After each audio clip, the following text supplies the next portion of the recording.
les commerçants, il y a des commerçants qui sont honnêtes, qui arrivent et qui soutiennent les populations. Mais il y en a, malheureusement, le plus grand nombre, et ils arrivent avec peut-être un sac de riz qui coûte peut-être 20 000 francs à Ouagadougou ou 25 000, moins de ça.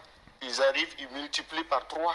Vous avez même parlé d'un moment où on vendait le sac de 50 kg de 1000 à 150 000 francs. Ça, c'est le témoignage, par exemple, d'un responsable militaire qui a dit qu'à un moment donné, il a dû acheter à 150 000 francs CFA le sac de 1000. De 50 kg. De 50 kg parce qu'il manquait. Parce qu'il n'y avait rien, il n'y avait plus rien. Et les gens, à ce moment, consomment voilà, tout ce qu'ils trouvent dans la nature, les feuilles et autres, le manioc sauvage. Et vous avez dû le voir, c'est ça qui a créé, qui est cause des maladies à Partiaga. Comme on l'a vu, ce vieux qui est décédé parce qu'il avait une intoxication. Une intoxication, voilà.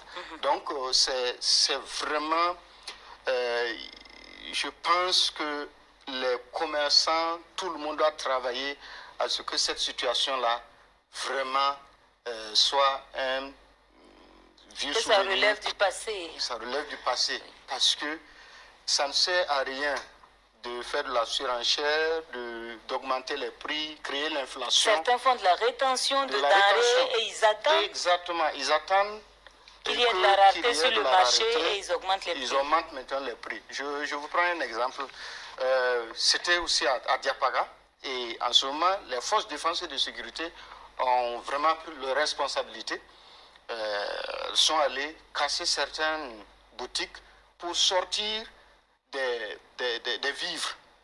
Ils ont trouvé dans une boutique au moins 40 tonnes. Stockées.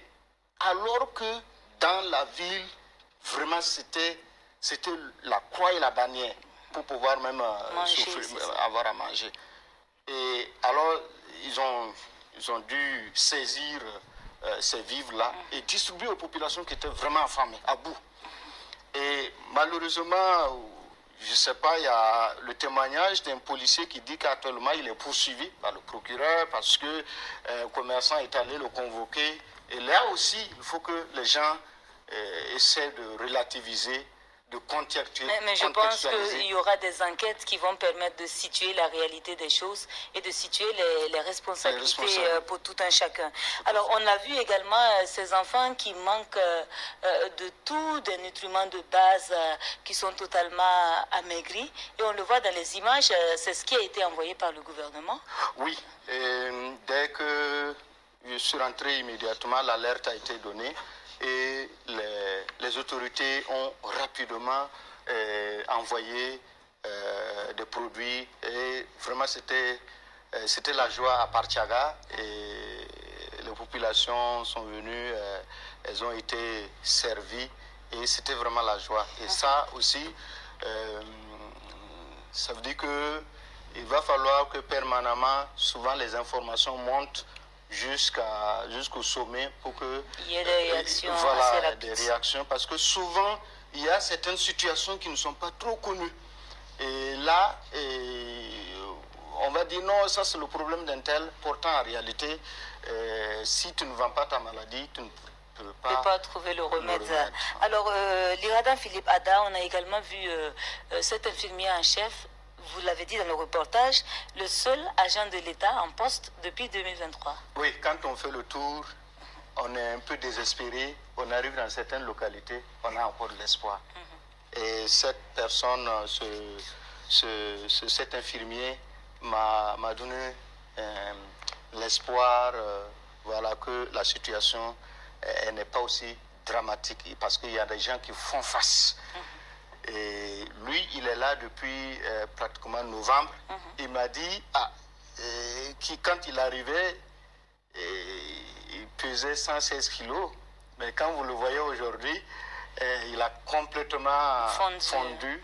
Mais parce qu'il court, il est au four et au moulin pour apporter le réconfort à toutes ces populations. Voilà, il est soutenu par deux agents qui sont recrutés, eux, par la commune. Donc, c'est vraiment une personne spéciale dans le reportage à côté des forces de défense et de sécurité. Et il m'a beaucoup touché par sa résilience et sa compassion pour les populations. Alors, Ada, dernière question. Le numéro, on l'a vu, vous l'avez voulu d'hommage pour toute cette vingtaine de forces de défense et de sécurité tombées sur le champ du combat. Et également, il y a eu de bonnes nouvelles aussi. Il n'y a pas que des notes tristes pour Kyarima 2.